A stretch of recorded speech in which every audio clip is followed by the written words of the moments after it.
Hey guys, this is KKS and अभी आप लोग देख रहे हैं केकेएस कंप्यूटर साइंस। और अभी हम लोग बात करने वाले हैं डिजाइन एंड एनालिसिस में। हम लोग देख रहे थे क्या, हम लोग देख रहे थे डिजाइन स्ट्रेटजी में डिवाइड एंड कॉन्कर को। और डिवाइड एंड कॉन्कर में हमने उसका जो बेसिक इंट्रोडक्शन वाला पार्ट था वो ऑलरेडी हमने पूरा कवर कर लिया है। और सबसे पहला एप्लीकेशन जो है डिवाइड एंड कॉन्कर का, हम वो स्टार्ट करने जा रहे हैं। ओके, तो सबसे पहला जो हमारा है एग्जाम्पल या फिर बोल सकते हैं एप्लीकेशन, वो है मेरा मिन मैक्स प्रॉब्लम। क्या? Mean max problem. अब ये मीन मैक्स प्रॉब्लम मतलब है क्या, वो समझते हैं। ओके, तो हम लोग स्टार्ट कर रहे हैं design and analysis of algorithm में। डिजाइन वाला पार्ट में सबसे पहले हम देखने जा रहे हैं डिवाइड एंड कॉन्कर में सबसे पहला एप्लीकेशन जो कि है मीन मैक्स प्रॉब्लम। तो मीन मैक्स प्रॉब्लम आप आपको नाम से क्लियर होगा क्या, मीन और मैक्स। यहाँ पे दो टर्म है क्या, मीन और मैक्स। तो मीन मतलब क्या होता है, मिनिमम, और मैक्स मतलब मैक्सिमम। ओके, तो यहाँ पे मीन मैक्स मतलब है क्या, वो समझ लेते हैं सबसे पहले।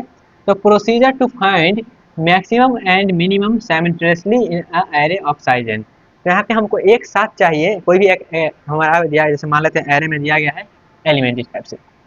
ओके, यहाँ पे सपोज करते हैं हम कुछ एलिमेंट मान लेते हैं, जैसे 8 7 0 -1 और 5, यहाँ पे ले सपोज करते हैं 9 और यहाँ पे ले लेते हैं 2। ये मेरे पास कोई एरे दिया गया है। अब इस एरे में हम एक साथ फाइंड करना चाहते हैं इसमें से मिनिमम कौन है और मैक्सिमम कौन है। तो उसको बोलते हैं क्या, उसको बोलते हैं हम मिन मैक्स प्रॉब्लम के अंतर्गत रखेंगे। ओके, तो हमको सबसे मिनिमम फाइंड करना है और मैक्सिमम फाइंड करना है। तो यहाँ पे एक स्टेप तो ये हो सकता है, एक पहला प्रोसीजर तो ये हो सकता है, हम जो नॉर्मल जो हमारा नॉन डिवाइड एंड कंकर होता है वहाँ पे हम उस मेथड से कर लें। तब तो कहीं हम तो कर लेते हैं, लूप लगाएंगे एक से लेकर वहाँ तक चल जाएंगे। तो सबसे पहले हम यहाँ पे दो मेथड डिस्कस करेंगे। तो पहले तो ये समझेंगे जो मेरा जो सिक्वेंशियली चल रहा था, जो पहले से हम जानते हैं, उस तरीका से क्यों कर सकते हैं, और उस तरीका में क्या मेरा क्या हो रहा था, क्या डिफिकल्टीज आ रहा था या फिर क्या टाइम कम्प्लेक्सिटी आ रहा था, ताकि हम डिवाइड एंड कंकर पे मूव करेंगे और डिवाइड एंड कंकर से हम उसको प्रॉब्लम को सॉल्व कैसे करेंगे वो समझेंगे। ओके, तो सबसे पहले ये समझते हैं, जैसे मेरे पास ये एरे दिया गया है, इसमें हम मिनिमम और मैक्सिमम फाइंड करना चाहेंगे तो कैसे करेंगे। तो सबसे पहले हम देखने वाले हैं नॉन डिवाइड एंड कंकर से। ओके, तो हम यहाँ पे एल्गोरिथम देखने वाले हैं किसका, नॉन डिवाइड एंड कंकर। यहाँ पे लिख देते हैं non D and C, non divide and conquer. यहाँ पे जो नॉर्मल हमारा जनरली मेथड चला रहा है वो हम पहले देखते हैं, उसके बाद हम मूव करेंगे डिवाइड एंड कंकर पे और वहाँ पे इसका टाइम कम्प्लेक्सिटी वगैरह एनालाइज करेंगे। ओके, ये हम पहले इसलिए बता रहे हैं ताकि यहाँ से आप एनालाइज कर पाएंगे और तब हम मूव करेंगे फाइनल जो हमारा टॉपिक है डिवाइड एंड कंकर से मिन मैक्स कैसे फाइंड करते हैं वो समझना है। ओके, तो चलिए देखते हैं। तो सबसे पहले क्या करेंगे, इसका एल्गोरिथम देख लीजिएगा क्या है। मैक्स और मिन को हम क्या करेंगे, जो मेरा नॉन डिवाइड एंड कंकर मेथड है उसमें क्या करते थे, मिन को और मैक्स को हम पहला एलिमेंट को असाइन कर देते थे। तो मिन और मैक्स दोनों को हम क्या करेंगे, पहला एलिमेंट को असाइन कर देंगे, जो दोनों क्या है, पहला है, पहला एलिमेंट है। ओके, उसके बाद हम लूप चलाएंगे कहाँ से, अगला एलिमेंट से लूप चलाएंगे कहाँ तक, लास्ट तक। यहाँ से हम क्या करेंगे, लूप चलाएंगे कहाँ तक, लास्ट तक, और एक एक एलिमेंट से कंपेयर करेंगे। अगर मेरा जो है ये दूसरा का एलिमेंट, मतलब यहाँ से हम लूप चलाएं, वो एलिमेंट अगर मेरा ये 7 है, जो कि अगर मैक्स से ज़्यादा हो गया, ये 7 जो है अगर मेरा मैक्स से ज़्यादा हो गया तो क्या करेंगे, मैक्स से ज़्यादा हो गया इसका मतलब क्या है, मैक्सिमम मेरा 7 हो जाएगा। ऐसे सपोज करते हैं अगर दूसरा का एलिमेंट जो है अगर मैक्स से ज़्यादा हो गया तो मैक्स को हम क्या करेंगे, अपडेट करेंगे, किसे, मैक्स को हम अपडेट कर देंगे उस एलिमेंट से। अगर मान लेते हैं ये क्या हुआ, हम अगर मिनिमम से चेंज करेंगे और मिनिमम से अगर छोटा हो गया तो इसका मतलब छोटा एलिमेंट मेरा कोई और है, तो हम क्या करेंगे, वहाँ पे मिनिमम को अपडेट कर देंगे। ओके, अब यहाँ पे हमारा क्या है, जैसे यहाँ पे डिफरेंट मेथड है। अगर यहाँ से हम क्या करेंगे, इल्स को हटा देंगे। अगर यहाँ से हम इल्स को हटा देते हैं तो क्या होगा, एक बार मेरा क्या हो रहा है, ये कंपेयर करेगा, ये कंपेयर किया, फिर क्या करेगा, ये भी कंपेयर करके ये वाला कंपेयर कर गया, ये वाला मान लेते हैं फॉल्स हो गया तो हमको ये वाला कंपेयर करेगा। यहाँ पे इफ लगाए तब भी मेरा प्रोग्राम जो है स्मूथली चलेगा, कोई दिक्कत नहीं आएगा। लेकिन अगर हम यहाँ पे एल्स लगा देते हैं तो क्या होगा, अगर यहाँ पे एल्स इफ हम लगाते हैं, एल्स लगाने के बाद यहाँ पे इफ लगाते हैं, तो इसका मतलब ये हुआ, इसका मतलब ये हुआ कि हम यहाँ पे क्या कर रहे हैं, काम को आधा कर दे रहे हैं। काम को किस प्रकार से आधा कर रहे हैं, अगर मान लेते हैं ये मेरा क्या हुआ, स्टेटमेंट ट्रू हो गया। अगर ये स्टेटमेंट ट्रू हो गया तो इसका मतलब वो मिनिमम तो नहीं होगा, अगर मैक्सिमम वाला ट्रू हो गया तो मिनिमम तो नहीं होगा। तो जब इस वाला ट्रू हो गया तो इस वाला तो चलेगा ही नहीं। इसलिए अगर मान लेते दोनों इफ रहता है, इस यहाँ पे नहीं रहता, तो ये वाला भी चलता है और ये वाला भी चलता है, तो यहाँ पे कंपेरिजन का टाइम क्या होता है, ज़्यादा लगता है। ओके, तो यहाँ पे हम टर्म क्या यूज़ किए हैं, कंपेरिजन। तो यहाँ पे आपको हम थोड़ा सा क्या करें, क्या होता है, सभी प्रॉब्लम एक जो कॉमन टर्म होता है, जो जैसे मान लेते हैं हम मैक्सिमम या फिर मिनिमम कब फाइंड करेंगे, दो एलिमेंट दिया गया है, उसमें कौन मैक्सिमम है और कौन मिनिमम है, वहाँ पे कौन एक ऑपरेशन होगा उसको हम लगा के कह सकते हैं जो मेरा वो मैक्सिमम या फिर मिनिमम है। तो वहाँ पे कंपेयर लगाएंगे, वहाँ पे क्या टर्म है, कंपेयर। अगर हम कंपेयर कर लेते हैं दोनों में जो कौन सा मेरा मिनिमम है और कौन सा मैक्सिमम है, तो वहाँ पे हम बता पाएंगे। जैसे मान लेते हैं 5 है और 7 है, तो ये दोनों में क्या करिएगा, ये दोनों में आप कंपेयर करिएगा। यहाँ पे कंपेरिजन जो है, कंपेरिजन मेरा ऑपरेशन लग रहा है, कंपेरिजन ही सब कुछ कर रहा है। ठीक है। जैसे हम बार बार कंपेयर कर रहे हैं, बार बार कंपेयर कर रहे हैं, तो यहाँ पे जो भी टाइम लग रहा है वो कंपेरिजन में ही लग रहा है, तो कंपेरिजन में ही टाइम लग रहा है, तो यहाँ पे हम क्या करें, कंपेयर को घटाने का काम कर रहे हैं। जैसे एल्स लगा दिया तो यहाँ क्या हुआ, ये वाला चलेगा तो ये वाला नहीं चलेगा, ये वाला चलेगा तो ये वाला फॉल्स होगा, इस टाइप से। ओके, तो ये हमारा एल्गोरिदम हो गया। अब ये जब एल्गोरिदम है तो इस एल्गोरिदम का अगर हम टाइम कम्प्लेक्सिटी निकालना चाहेंगे तो कैसे निकालेंगे, तो एनालाइज करते हैं इसका टाइम कम्प्लेक्सिटी। ओके, अभी हम मेन टॉपिक नहीं पे आए, अभी बस हम बेस करने यहाँ पे बना रहे हैं ताकि हम अपना डिवाइड एंड कंकर को अच्छे से समझ पाएंगे।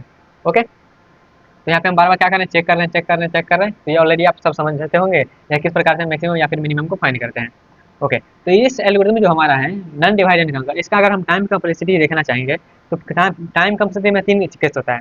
पहला बेस्ट केस होगा, दूसरा वर्स्ट केस होगा और तीसरा एवरेज केस होगा। तो यहाँ पे बेस्ट केस का बात करें तो जब हम इस टाइप का यहाँ पे मान लेते हैं, एक यहाँ पे 1 2 3 4 5, ये हम क्या किए हैं, ये हम सीक्वेंस लिए हैं अपने नंबर का। अब यहाँ पे हम मिनिमम और मैक्सिमम फाइंड करना चाहेंगे तो क्या इस एल्गोरिथम के अकॉर्डिंग क्या करेंगे, पहला को मैक्सिमम और पहला को मिनिमम मान लेंगे। ओके, उसके बाद इससे कंपेयर करेंगे, फिर इससे कंपेयर करेंगे, फिर इससे कंपेयर करेंगे। तो इससे जब हम कंपेयर किए तो ये क्या हुआ, बड़ा हो गया। जैसे ही हम इससे कंपेयर किए तो क्या हुआ, बड़ा हो गया, तो इफ वाला चलेगा। फिर इससे कंपेयर करेंगे तो फिर इफ वाला ही चलेगा, फिर इससे कंपेयर करेंगे तो इफ वाला ही चलेगा, इससे कंपेयर करेंगे तो इफ वाला ही चलेगा। तो हमेशा पहला वाला जो है वो चलेगा, हमेशा यही वाला चल रहा है। एगो इफ चल गया तो इफ तो चलेगा नहीं, तो हमेशा जब यही चल रहा है तो ये कितना बार चलेगा, ये जो है कितना यूनिट ऑफ 1 टाइम लेगा। ये भी जो है compare unit of time 1 time लेगा, कंपेरिजन वाला यूनिट ऑफ 1 टाइम ले रहा है, यहाँ पे कंपेयर वाला यूनिट ऑफ 1 टाइम ले रहा है। और ये जो लूप चल रहा है वो लूप कितना बार चल रहा है, यहाँ पे 2 से लेकर n तक जा रहा है, मतलब n-1 टाइम्स ये लूप चल रहा है। ठीक है, n-1 ये लूप चल रहा है। तो यहाँ पे क्या हो रहा है, जब हम इंक्रीजिंग ऑर्डर में लिए हैं, जब मेरा क्या इंक्रीजिंग ऑर्डर में है, तो हमेशा क्या हो रहा है, इफ वाला चल रहा है, एस वाला चल ही नहीं रहा है।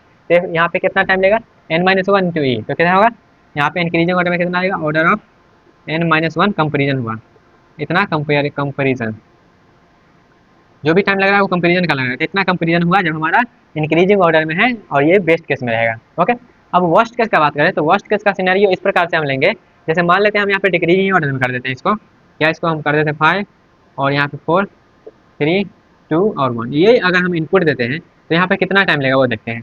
तो इस एल्गोरिथम के अकॉर्डिंग क्या होगा, यहाँ पे मिन मैक्स को पहला से असाइन कर देगा। ओके, उसका क्या होगा, उसका इफ वाला चलेगा, तो इफ वाला फॉल्स हो गया, इफ वाला फॉल्स हो गया तो इस इल्स में आएगा, इल्स में आके ये वाला चेक करेगा, तो ये वाला अगर मान लेते हैं ट्रू होता है तो यहाँ पे ट्रू तो होगा ही, क्योंकि यह क्या है, मिनिमम से छोटा है।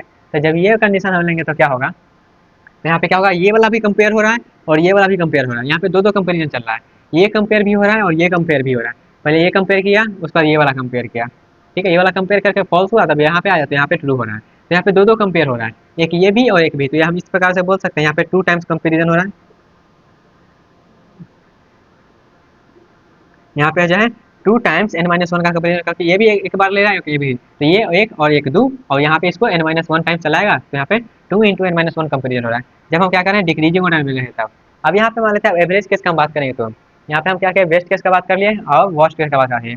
अगर हम एवरेज केस का बात करते हैं तो एवरेज केस में ये एल्गोरिथम कितना टाइम लेगा, तो ये एल्गोरिथम कितना टाइम लेगा वो समझिए। तो यहाँ पे हम इस प्रकार से लेते हैं, जैसे मान लेते हैं ये जो पहला कंडीशन है वो, जैसे यहाँ पे 4 एलिमेंट या फिर 6 एलिमेंट लेते हैं, तो पहला के लिए वो जो होना चाहिए, क्या होना चाहिए, ये वाला जो कंडीशन है वो क्या होना चाहिए, फॉल्स होना चाहिए। तो जैसे मान लेते हैं 5 4 3 1 2 और 0, ये अगर हम इनपुट लेते हैं तो क्या होगा, जैसे 5 और ये वाला चला, तो ये वाला जब चला तो यहाँ पे 5 के लिए कंपेयर करेंगे पहले ये, तो यहाँ पे क्या है, ये वाला मैक्सिमम से तो ज़्यादा नहीं है, तो ये वाला फॉल्स हो जाएगा, तो कहाँ आएगा, इस पे आएगा। तो कब तक आएगा, यहाँ तक आएगा, कब तक आएगा, यहाँ तक आएगा। अब यहाँ तक आने के बाद क्या होगा, जैसे यहाँ पे दो दो कंपेयर ले रहा है, दो दो कंपेरिजन ले रहे हैं, दो दो कंपेरिजन ले रहा है, और उसके बाद ये जब आएगा तो यहाँ पे क्या हो रहा है, इंक्रीजिंग ऑर्डर में हो रहा है। तो इंक्रीजिंग ऑर्डर में होता है सिर्फ मतलब यही चलेगा। तो यहाँ पे जो मेरा टाइम कम्प्लेक्सिटी आएगा वो मेरा कितना आएगा, n-1 प्लस n/2। जो मेरा हाफ तक रहेगा, हाफ तक के लिए क्या होगा, n-1 कंपेरिजन लेगा, और जो मेरा हाफ के बाद जो होगा उसके लिए n/2 कंपेरिजन लेगा। तो इसका अगर टोटल निकालिएगा तो कितना आ जाएगा, n-1 प्लस n/2।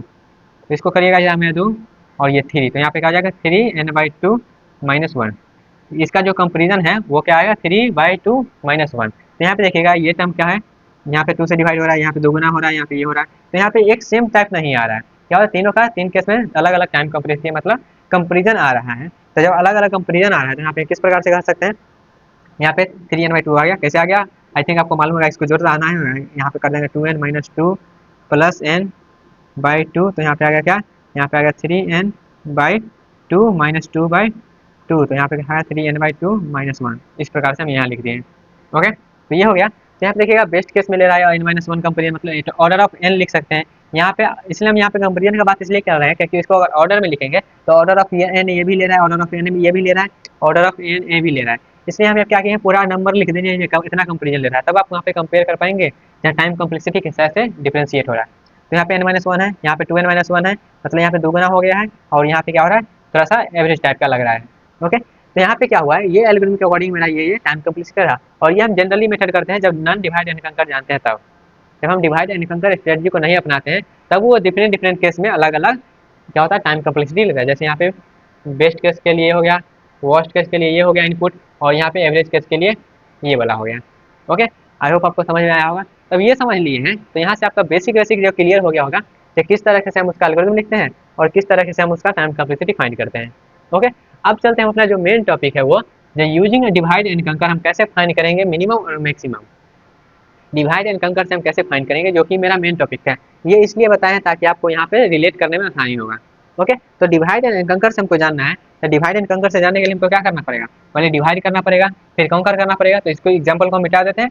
आप क्या करिएगा, यहाँ पे बेस्ट केस इंक्रीजिंग ऑर्डर लिख लीजिएगा, ये वाला एग्जाम्पल लिख लीजिएगा, फिर वर्स्ट केस डिक्रीजिंग ऑर्डर लिख के ये वाला एग्जाम्पल लिख लीजिएगा, फिर एवरेज केस लिख के ये वाला एग्जाम्पल दे दीजिएगा, ताकि आप वहाँ पे समझ पाए जहाँ किस प्रकार से वो मेरा टाइम कॉम्प्लेक्सिटी चेंज हो रहा है। ओके, तो चलिए मिटाते हैं, स्क्रीनशॉट आप लेना चाहते हैं तो ले सकते हैं। ओके, चलिए मिटाते हैं और अगला एग्जांपल लेते हैं। यही सेम एग्जांपल को हम क्या करेंगे, डिवाइड एंड कंकर से करेंगे। ओके, तो सेम एग्जांपल को हम करने वाले हैं डिवाइड एंड कंकर से। तो चलिए सबसे पहले इसका एल्गोरिथम समझ लेते हैं, क्योंकि हम क्या करेंगे, कोई भी प्रॉब्लम आएगा उसको हम एल्गोरिथम डिजाइन करेंगे। एल्गोरिथम डिजाइन करने के बाद उसको हम एक एग्जाम्पल पे देखेंगे जो फिट बैठ रहा है कि नहीं। अगर फिट बैठ जा रहा है तब हम उसका टाइम कॉम्प्लेक्सिटी एनालाइज करेंगे। ओके, जैसे हम एल्गोरिथम का लाइफ साइकिल में पढ़े थे ना उस टाइप से। ओके, यहाँ पे सबसे पहले देखिएगा हम किस प्रकार से फाइंड करेंगे मैक्सिमम और मिनिमम। तो सबसे पहले हम आई जे मैक्सिमम और मिनिमम ले लेंगे। उसके बाद क्या करेंगे, ये मेरा एक एरे है, ये वाला एरे है जो कि ग्लोबल है, पैरामीटर आई जे लिया गया इंटीजर है। तो सबसे पहले हम चेक करेंगे क्या आई और जे मेरा क्या है, आई और जे मेरा इक्वल है, तब हम कह सकते हैं उस केस में क्या मेरा मिनिमम मैक्सिमम इक्वल है और वो पहला ही एलिमेंट है। आई और जे इक्वल होने का मतलब ये है जो वहाँ पे मेरा जो प्रॉब्लम है वो सबसे स्मॉलेस्ट है, मतलब एक ही एलिमेंट है। जब एक ही एलिमेंट हम 5 कहेंगे, ये एलिमेंट 5 है, और कहेंगे इसमें मैक्सिमम क्या है बताओ और मिनिमम क्या है, तब कहिएगा एक ही एलिमेंट है तो यही मैक्सिमम है और यही मिनिमम है। उसी टाइप से यहाँ पे ये है, जब मेरा आई और जे क्या है इक्वल है, तब उस केस में हम कह सकते हैं जो मैक्सिमम मेरा इक्वल है मिनिमम मेरा इक्वल है वो वही एलिमेंट के इक्वल है। ओके, जो मेरा और प्रॉब्लम स्मॉल, जब एक ही एलिमेंट रहता है तो उस केस में हम कह सकते हैं मेरा प्रॉब्लम जो है वो स्मॉल है। ओके, अब यहाँ पे हम किस टाइप से कह सकते हैं मेरा प्रॉब्लम स्मॉल है, तो यहाँ पे हमको क्या करना है मैक्सिमम और मिनिमम फाइंड करना है। तो मैक्सिमम और मिनिमम कब एक ही स्टेप में आप फाइंड कर सकते हैं, जब आपके पास एक एलिमेंट रहेगा, एक एलिमेंट रहेगा तो इसको कहिएगा यही मेरा मैक्सिमम है और यही मिनिमम है। अगर आपको हम 2 एलिमेंट दे दें तब आप क्या एक स्टेप में बता सकते हैं जो मैक्सिमम कौन है और मिनिमम कौन है, तो हाँ बता सकते हैं। कैसे, आप यहाँ पे चेक करिएगा क्या जो 5 जो है वो 2 से बड़ा है कि नहीं। जब 5 अगर बड़ा है तो ठीक है, नहीं है तो 2 बड़ा है, यही होगा। तो एक ही स्टेप में 2 भी एलिमेंट रहेगा तब भी आप एक ही स्टेप में बता पाएंगे, लेकिन 3 एलिमेंट रहेगा तो वहाँ पे एक स्टेप में हम नहीं बता पाएंगे। ओके, तो यहाँ पे जो मेरा बेस कंडीशन हुआ मिनिमम स्मॉलेस्ट प्रॉब्लम हुआ वो एक एलिमेंट के लिए हुआ और 2 एलिमेंट के लिए हुआ। ओके, तो ये एक एलिमेंट के लिए हम चेक कर लिए। अब यहाँ पे हम क्या करेंगे 2 एलिमेंट के लिए चेक करेंगे। तो 2 एलिमेंट के लिए कैसे चेक करेंगे, जब मेरा आई जो है वो j-1 है। जैसे यहाँ पे 2 एलिमेंट लिए हैं तो इसको सपोज करिए आई है जो कि 0 है और ये वो j है, इसको ये सपोज करिएगा, ठीक है। तो यहाँ पे आई जो है वो j-1 है, तो यहाँ पे आई जो है आई इक्वल टू j-1, यहाँ पे क्या होगा 0 हो जाएगा और ये भी 0। तो हाँ ये है, इसका मतलब 2 ही एलिमेंट है। तो जब 2 ही एलिमेंट है तो उस केस में भी हम कह सकते हैं क्या एक बार कंपेयर करेंगे। 2 एलिमेंट है तो सिर्फ एक बार कंपेयर करेंगे, 2 एलिमेंट है तो एक बार कंपेयर करेंगे। तो ये जो केस है ये मेरा क्या है another case of small problem, ये स्मॉल प्रॉब्लम का अदर केस है जो कि हम 2 एलिमेंट वाला ले रहे हैं। अब 2 एलिमेंट है तो हम कैसे मिनिमम और कैसे मैक्सिमम फाइंड करेंगे, जब 2 एलिमेंट है तो हम चेक करेंगे 2 एलिमेंट में जो मेरा अगर जे वाला बड़ा है तो हम मैक्सिमम को जे कह देंगे और मिनिमम को आई कह देंगे। अगर मेरा आई वाला बड़ा हो गया, अगर यहाँ पे ये कंडीशन फॉल्स हो गया तो डायरेक्टली ये हो जाएगा क्या मैक्सिमम मेरा आई हो जाएगा और मिनिमम मेरा जे हो जाएगा। जब 2 ही एलिमेंट है तो आपस में कंपेयर करके बता पाएंगे। अब मान लेते हैं 2 एलिमेंट नहीं है, अब 2 एलिमेंट नहीं है तो हमको क्या करना है मल्टी 2 से ज़्यादा एलिमेंट है। जब 2 से ज़्यादा एलिमेंट है तो हम वहाँ पे कैसे डिवाइड एंड कंकर को लगाएंगे वो समझते हैं। तो जब मेरा 2 से ज़्यादा एलिमेंट है तो वहाँ पे हम क्या करेंगे मिड एलिमेंट को फाइंड करेंगे। मिनिमम जो मिड इंडेक्स है उस मिड इंडेक्स को फाइंड करेंगे और वहाँ के बाद हम क्या करेंगे वहाँ पे मिड के लिए हम क्या करेंगे, मिड के लिए एक बार हम क्या करेंगे रिकर्सिव कॉल करेंगे, फिर क्या करेंगे मिड प्लस 1 से लेकर आगे तक करेंगे और उसके बाद क्या करेंगे कंपेयर करेंगे जब मेरा जो फाइनल मैक्सिमम और मिनिमम आ रहा है उसको हम चेक करेंगे। ओके, चलिए इसको हम कैसे करेंगे आप एग्जाम्पल में अप्लाई करते हैं। आई होप आपको आइडिया लग गया होगा कि किस प्रकार से करने वाले हैं। तो आइडिया लग गया तो चलिए इसको समझते हैं।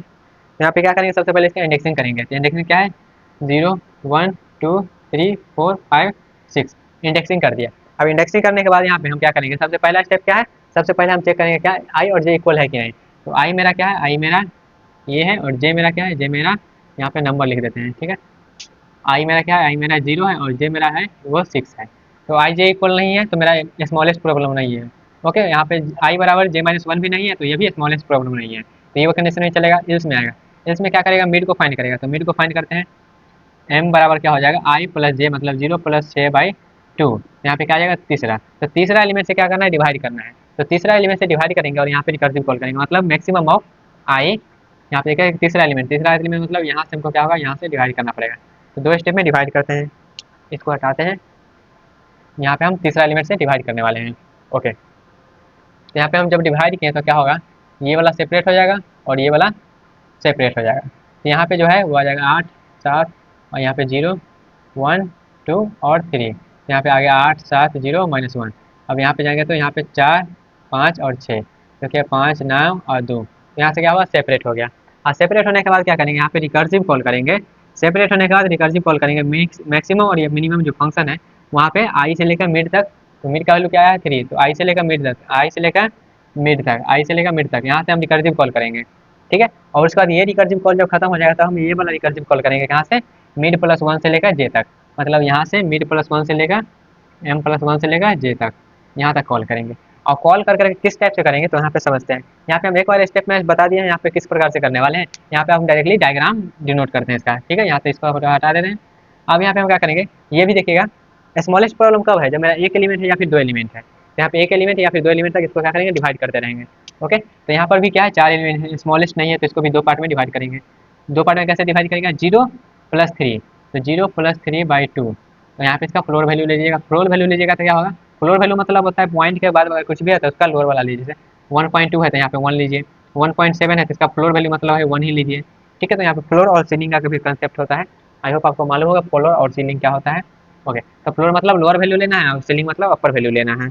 ओके, दशमलव के बाद कुछ भी रहे। तो यहाँ पे क्या करना है, 1 आया है तो 1 आया तो यहाँ पे क्या करेंगे, दो पार्ट में डिवाइड कर देंगे।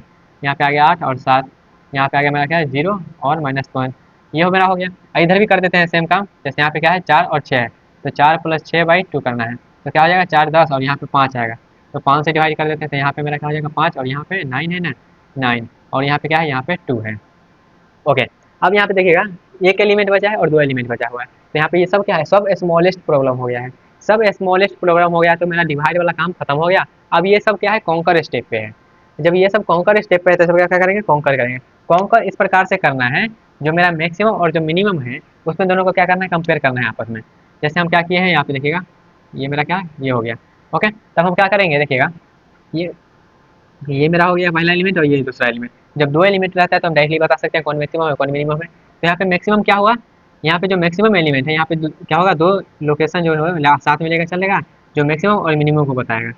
जो मैक्सिमम और मिनिमम को बताएंगे दो लोकेशन लेकर चलना होगा। तो यहाँ पे क्या होगा, मैक्सिमम को कौन सा, मैक्सिमम 8 हो गया, यहाँ पे एम एक्स लिख देते हैं मैक्सिमम को, एम एक्स 8 हो गया और एम आई जो है वो 7 हो गया, ठीक है। यहाँ पे कंपेयर करेगा फिर, तो यहाँ पे जो है मैक्सिमम क्या हो गया, मैक्सिमम 0 हो गया और मिनिमम जो है वो हो गया -1।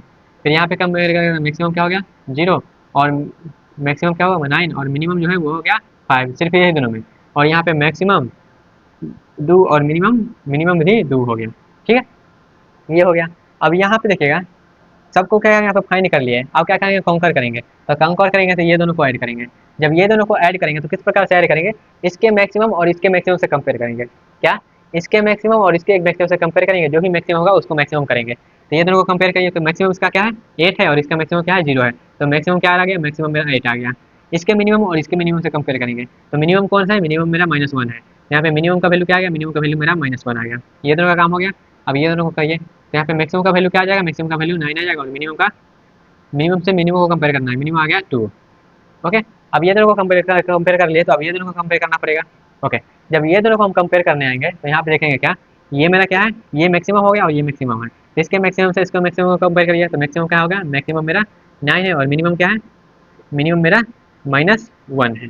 ओके, आई होप आपको समझ में आया होगा। तो यहाँ पे देखिएगा किस प्रकार से हम क्या किए, पहले डिवाइड किए और डिवाइड करने के बाद क्या किया, काउंटर करना स्टार्ट किए। ये वाला जो वैल्यू है आप यहाँ पे भी लिख सकते थे, ये जो वैल्यू यहाँ पे लगाया गया है वो वैल्यू यहाँ पर भी लिख सकते हैं, लेकिन यहाँ पे हम डायरेक्टली आपको एग्जाम्पल देकर समझा दिए हैं। ओके, तो मैक्सिमम मेरा क्या आ गया 9 आ गया, मिनिमम मेरा क्या आ गया -1 आ गया। तो यहाँ पे देखिएगा मैक्सिमम क्या है 9 है और मिनिमम क्या है -1 है। तो इस तरीके से क्या क्या हम डिवाइड किए और कॉन्कर कर लिए। ठीक है, कॉन्कर कब करेंगे, तो कॉन्कर स्टेप तब होगा जब हम उस प्रॉब्लम को एक स्टेप में सॉल्व कर सकते हैं। मतलब यहाँ पे देखिए 2 एलिमेंट है, तो दोनों एलिमेंट को हम एक ही बार कंपेयर करके सॉल्व कर सकते हैं। ओके, तो इस आई होप आपको समझ में आया होगा इस प्रकार से। अब ये एल्गोरिथम जो भी है वो भी समझ में आएगा। जो ये मैक्सिमम और मैक्सिमम डैश जो है तो मैक्सिमम को अपडेट कर देंगे, अगर मिनिमम जो है वो लेस है तो मिनिमम को अपडेट कर देंगे। ये जो था यही था, मैक्सिमम और मिनिमम को आपस में करना। ओके, आई होप आपको समझ में आएगा जिस किस प्रकार से हम इसको किए हैं। अब यहाँ तक समझ में आ गया तो क्या करते हैं, थोड़ा सा आगे बढ़ते हैं और थोड़ा सा आगे बढ़ के हम इसके क्या करते हैं कम्प्लेक्सिटी को एनालाइज कर लेते हैं। तो इसके कम्प्लेक्सिटी को जब एनालाइज करने जाएंगे तो थोड़ा सा देखिएगा किस प्रकार से इसको एनालाइज करेंगे। तो यहाँ पे मेरा क्या है, ये रिकर्सिव चल रहा है, तो इसको हम साफ कर दें। ये जो मेरा था यहाँ पे बस ये ध्यान दीजिएगा आप, जो मेरा है इसका जो टाइम कम्प्लेक्सिटी n-1 है, इसका 2n-1 है और इसका 3n/2-1 ले रहा है। ओके, अब इसको हम क्या करते हैं, यहाँ पे जो लिखे हैं इसका हमको कोई काम नहीं, इसको मिटा देते हैं। ओके, ताकि हम इसका टाइम कम्प्लेक्सिटी को एनालाइज कर पाएँ। ओके, तो इसको क्या करते हैं, मिटाते हैं गाइस। ओके, अब इस एग्जांपल को भी मिटा देते हैं, एग्जांपल का भी काम खत्म हो गया। ओके, एग्जांपल का भी काम खत्म हो गया। अब ये एल्गोरिथम को हमको बस एनालाइज करना है। ओके, तो एल्गोरिथम को चलिए एनालाइज करते हैं, कैसे करना है वो समझिएगा। तो सबसे पहले एनालाइज करने के लिए हम क्या करेंगे, रेकरेंस रिलेशन बनाएंगे और एल्गोरिथम को देख के रेकरेंस रिलेशन आपको बनाने आता होगा। किस प्रकार से बनाएंगे, तो हम मान लेंगे ये जो ये जो एल्गोरिथम है वो tn टाइम कम्प्लेक्सिटी ले रहा है। तो tn टाइम कम्प्लेक्सिटी ले रहा है, इसका मतलब क्या है, सबसे पहले ये कब रिटर्न कर रहा है, तो जब आई और जे का वैल्यू 1 है, मतलब जब सेम है तो क्या कर रहा है, वो रिटर्न कर दे रहा है, बोल रहा है वो। तो यहाँ पे आई और जे का जब वैल्यू सेम है तो इसका मतलब वो रिटर्न कर देगा। तो रिटर्न कर देगा तो यहाँ पे बोल सकते हैं ऑर्डर ऑफ 1 टाइम लगेगा, तो ऑर्डर ऑफ 1 टाइम लगेगा, या फिर बोल सकते हैं कांस्टेंट टाइम लगेगा। ठीक है, कांस्टेंट टाइम लगेगा जब n का वैल्यू क्या है 1 है। अब यहाँ पर भी कांस्टेंट टाइम लगेगा, मतलब कंपैरिजन का बात करें तो कंपैरिजन यहाँ पे कितना कंपैरिजन लेगा, तो यहाँ पे एक कंपैरिजन लेगा, नंबर ऑफ कंपैरिजन एक लेगा। ओके, उसके बाद यहाँ पे फिर से कंपेयर करेगा, यहाँ पे कितना कंपैरिजन लेगा, तो जब मेरा क्या होगा n का वैल्यू 2 है, तो ये भी स्मॉलेस्ट प्रॉब्लम ही है। जब ये भी स्मॉलेस्ट प्रॉब्लम है तो यहाँ पे बोल सकते हैं यहाँ पे वह एक कंपेरिजन लेगा, यहाँ पे 0 कंपेरिजन लेगा, यहाँ पे कोई कंपेरिजन नहीं हो रहा। जब एक वैल्यू है तो कोई कंपेयर नहीं हो रहा। जब मेरा 2 एलिमेंट है तो एक कंपेरिजन कर रहे हैं, जो कि ये वाला कंपेरिजन हो रहा है, ये वाला कंपेरिजन हो रहा है। तो यहाँ पे कंपेरिजन के बेसिस पे हम क्या कर रहे हैं, इसको डिफरेंशिएट कर रहे हैं। और मान लेते हैं मेरा क्या है, n का वैल्यू 2 से ज़्यादा है, तो हम क्या कर रहे हैं, n का वैल्यू 2 से ज़्यादा है तो हम यहाँ पे आते हैं, यहाँ पे क्या कर रहे हैं, हम यहाँ पे रिकर्सिव कॉल कर रहे हैं। तो यहाँ पे देखिएगा कितना बार रिकर्सिव कॉल कर रहे हैं, एक बार ये और एक बार ये, और वहाँ पे क्या कर रहे हैं, 2 बार हम रिकर्सिव कॉल कर रहे हैं। और कहाँ कहाँ से कर रहे हैं, हाफ से, देखिएगा मिड से। मिड हम कैसे बोल रहे हैं, यहाँ पे देखिएगा ये क्या कर रहे हैं, जो भी मेरा एलिमेंट है उसको क्या कर रहे हैं, 2 से डिवाइड कर रहे हैं। जो भी एलिमेंट है, जैसे मान लेते हैं n एलिमेंट है तो उसको हम क्या करें, 2 से डिवाइड कर दे रहे हैं, 2 से डिवाइड कर दे, 2 से डिवाइड कर रहे हैं। तो कितना बार 2 से डिवाइड कर रहे हैं, तो यहाँ पे देखिएगा पहला ये हुआ, दूसरा ये हुआ, 2 बार रिकर्सिव कॉलर है, तो यहाँ पे बोल सकते हैं 2 इंटू टी, क्योंकि यहाँ पे देखिएगा इसका हम टाइम कम्प्लेक्सिटी माने थे, इसका माने थे tn, इसका मान लेते हैं tn, किसका, मैक्स मिन का। तो ये भी मैक्स मिन ही है। यहाँ पे क्या हुआ, जो मेरा नंबर ऑफ कंपेरिजन है, नंबर ऑफ एलिमेंट है क्या है, हाफ हो गया है, तो आप बोल सकते हैं n/2 हो गया है। ओके, और प्लस ये हो गया, कितना यहाँ पे कितना सोल्यूशन लिखा है, तो कितना सोल्यूशन लिखा है, 2 बार सोल्यूशन लिखा है। ठीक है, कितना बार सोल्यूशन लिखा है, 2 बार। यहाँ पे रिकर्सिव कॉल हुआ, 2 बार सोल्यूशन लिखा है, तो यहाँ पे लिखेंगे 2, 2 बार हुआ इसलिए 2 लिख रहे हैं। ठीक है, और यहाँ पे 2 इंटू n/2 इसलिए कर रहे हैं क्योंकि वो क्या हो रहा है, वहाँ पे n/2 बार बार ले रहा है, यहाँ पे 2 गुना हुआ, यहाँ पे नंबर ऑफ जो सोल्यूशन है वो मेरा 2 है। आई होप आपको क्लियर हुआ होगा। जब क्लियर हुआ है तो यहाँ पे देखिएगा ये रिलेशन को हम सॉल्व करना आपको बताए थे। ये रिलेशन को कैसे सॉल्व करते हैं, तो इस रिलेशन को आप बैक सब्स्टिट्यूशन मेथड भी कर सकते हैं, या फिर आप जो मेरा मास्टर थ्योरम बताए थे उससे भी कर सकते हैं। तो यहाँ पे अगर मास्टर थ्योरम से आप करिएगा इसको, तो मास्टर थ्योरम से डायरेक्टली आपको क्या कहा देगा, उसका ऑर्डर बता देगा। लेकिन हम यहाँ पे नंबर ऑफ कंपेरिजन फाइंड करना चाहते हैं, जैसे यहाँ पे किए थे, तो नंबर ऑफ कंपेरिजन फाइंड करना चाहते हैं, वो वैल्यू को फाइंड करना चाहते हैं, तो वो वैल्यू आपको मिलेगा किससे, वो वैल्यू मिलेगा आपको सब्स्टिट्यूशन मेथड से। तो यहाँ पे चलिए लगाते हैं यूजिंग सब्स्टिट्यूशन में, SUB सब्स्टिट्यूशन मेथड। ठीक है, सब्स्टिट्यूशन मेथड करेंगे तो यहाँ पे क्या इस प्रकार से लिख सकते हैं, tn equals to 2 into T n/2 plus 2। तो यहाँ पे क्या करेंगे, t n/2 को फाइंड करेंगे, तो यहाँ पे क्या हो जाएगा 2 इंटू टी, अब यहाँ पे n/2 करिएगा तो n/2 स्क्वायर हो जाएगा प्लस 2 हो जाएगा। अब यहाँ पे ये जो वैल्यू इसको यहाँ पे सब्स्टिट्यूट करेंगे तो क्या हो जाएगा, tn का value tn equals to 2t, अब यहाँ पे सबको वैल्यू यहाँ पे उठा कर रखेंगे तो क्या हो जाएगा 2 इंटू 2t n/2 का स्क्वायर प्लस ये 2 और ये 2 क्या हो जाएगा, ये 2 और ये 2 4 हो जाएगा। मतलब यहाँ पे क्या हुआ, 2 टाइम्स हो गया।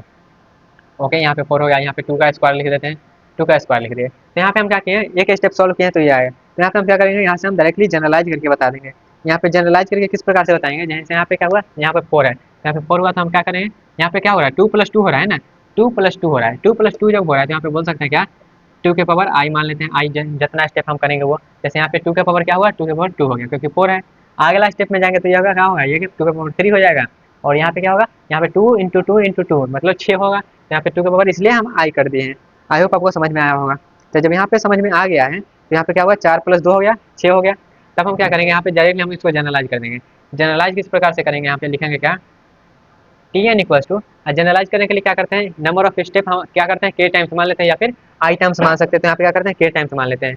जब हम k टाइम्स करेंगे, k टाइम्स, तो यहाँ पे क्या हो जाएगा, यहाँ पे पहले 1 था फिर 2 हुआ, जब आगे बढ़ते रहेंगे तो क्या हो जाएगा, k टाइम्स होगा तो 2 के पावर k हो जाएगा इंटू t। अब यहाँ पे क्या होगा, यहाँ पे देखिएगा 2/2/2 तो यहाँ पे देखिए पहले 1 था फिर 2 हो गया, यहाँ पे n/2 के पावर k हो जाएगा। ठीक है, अब यहाँ पे क्या होगा, तो यहाँ पे मेरा देखिएगा क्या हो रहा है, दो बार क्या हो रहा है, सेम हो रहा है। यहाँ पे लिख सकते हैं i बराबर 1 से लेकर कहाँ तक जाएगा, तो कहाँ तक जाएगा ये, तो यहाँ पे जितना k का वैल्यू है उतना तक जाएगा, उतना बार दो क्या हो रहा है, सम हो रहा है, और यहाँ पे 2 के पावर i हो रहा है, तो 2 के पावर i मतलब 2 के पावर 1 होगा, फिर 2 होगा, फिर 3 होगा, फिर 4 होगा, क्योंकि यहाँ पे 2 था फिर इसमें 4 ऐड हुआ, जैसे यहाँ पे देखिए पहले 2 तो था ही। जब ये हम क्या किए, n/2 का वैल्यू यहाँ पे इतना जो वैल्यू था, कहाँ था n/2 का, ये इतना जो ये जो वैल्यू था इसको हम क्या किए, यहाँ पे सब्स्टिट्यूट किए। जब यहाँ पे सब्स्टिट्यूट किया तो यहाँ पे क्या हुआ, 4 हुआ, फिर 6 होगा, वैसे ही आगे बढ़ते रहेगा, जैसे क्या हुआ पहले 2 हुआ ऐड, फिर 4 होगा, फिर 8 होगा, फिर ये इस टाइप से एडिशन बढ़ते रहेगा। ठीक है, तो इसे हम क्या किए, समेशन लगा दिए। जब समेशन लगा दिए तो यहाँ पे इसका वैल्यू फाइंड करने के लिए हम क्या करेंगे, इसका वैल्यू फाइंड करने के लिए सिंपल सा क्या करिए, यहाँ पे जो वैल्यू है, ये जो वैल्यू है इसको क्या रखेंगे, इसको आप रखिएगा यहाँ पे, जब n का वैल्यू 2 है तो 1 है, जब 1 है तो 0 है, तो 0 तो रख नहीं सकते हैं, जब 0 रखेगा तो वहाँ पे हम क्या करेंगे, इसलिए हम ये n बराबर 2 रखेंगे। तो n बराबर 2 रखेगा तो t2 हो जाएगा, तो t2 हो जाएगा तो इसको हम इस प्रकार से लिख सकते हैं n/2 के power k equals to 2।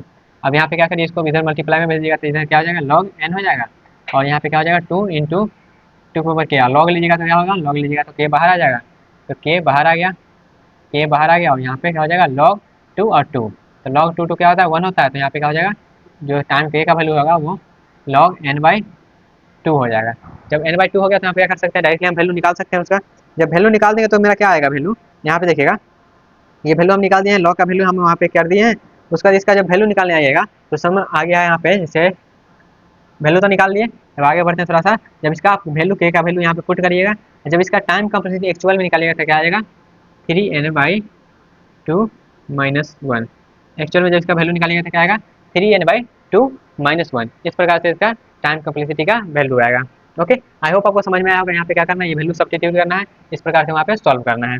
Okay, तो यहाँ पे जो मेरा एनालाइज करने वाला ये चीज़ था, यहाँ पे जब हम कोई भी केस ले लें, इंक्रीजिंग ऑर्डर ले लें या फिर डिक्रीजिंग ऑर्डर ले लें या फिर कोई भी ऑर्डर ले लें, तो इसका जो टाइम कम्प्लेक्सिटी होगा या फिर कंपेरिजन होगा, नंबर ऑफ कंपेरिजन, वो हमेशा 3n/2 - 1 होगा। क्या, हमेशा 3n/2 - 1 होगा। तो ये हमेशा फिक्स है। जैसे यहाँ पे क्या हो रहा था, यहाँ पे मेरा बदल रहा था, बेस्ट केस में अलग होता, वर्स्ट केस में अलग हो रहा था, एवरेज केस में अलग हो रहा था, लेकिन यहाँ पे बेस्ट केस लीजिए, वर्स्ट केस लीजिए, एवरेज केस लीजिए, सभी केस में मेरा टाइम कम्प्लेक्सिटी जो है वो हमेशा सेम रहेगा, फिक्स रहेगा। तो इसके लिए हम क्या करेंगे, जो मेरा डिवाइड एंड कंकर स्ट्रेटजी है वो सभी केस में अच्छे बिहेव करेगा, और यहाँ पे एवरेज केस जैसा सभी में टाइम लेगा। लेकिन यहाँ पे एक डिसएडवांटेज ये है, यहाँ पे क्या होगा, रिकर्सिव स्पेस लेगा।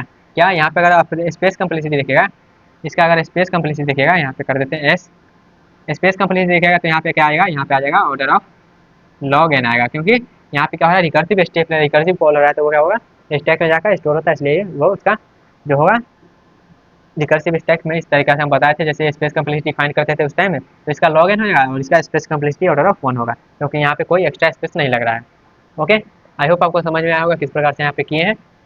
तो ये गाइज रहा हमारा मिनिमम और मैक्सिमम जो है कैसे फाइंड किया जाता है एरे में। हम एक मेथड जो हमारा सिंपल मेथड था वो भी समझ लिए हैं, और जो मेरा डिवाइड एंड कंकर मेथड था वो भी समझ लिए हैं। ओके, आई होप आपको समझ में आया होगा। ये वाला जो किए हैं हम, ये वाला काम अब आप करके देखिएगा तो हमारा ये आएगा। अगर ये वाला काम कर रहे हैं, अगर आपको नहीं आ रहा है, ये ऑलरेडी हम बैक सब्स्टिट्यूशन में थे बहुत सारा देख लिए, इसलिए हम तो नहीं करने जा रहे हैं। ओके, तो यहाँ पे इसको क्या करिएगा, सॉल्व करके देखिएगा, अगर नहीं हो रहा है तो आप कमेंट में बताइए, उसके ऊपर हम डिफरेंट सेपरेट इसको सॉल्व करके आपको बता देंगे ये वाला रेफरेंस रिलेशन को कैसे सॉल्व किया जाता है। ओके, आई होप आपको क्लियर हो गया होगा, लेकिन नहीं हो रहा तो कमेंट में बता दीजिएगा। ओके, तो इसको जब सॉल्व करिएगा तो आपका जो रिलेशन है इस टाइप से आना चाहिए। ओके, तो गाइज मिलते हैं अपने नेक्स्ट प्रॉब्लम में। आई होप ये जो मैक्सिमम और मिनिमम वाला जो प्रॉब्लम था आपको समझ में आ गया होगा, और डिवाइड एंड कंकर को हम कैसे यूज करेंगे वो भी आपको क्लियर हो गया होगा। तो मिलते हैं गाइज अपने अगले क्वेश्चन में, अगले क्वेश्चन में। अगर अपने अगले प्रॉब्लम में जो भी होगा, जैसे बाइनरी सर्च है, बहुत सारा यहाँ पे एप्लीकेशन है, तो अपने अगले एप्लीकेशन में मिलते हैं। तब तक के लिए tata, take care and all the best.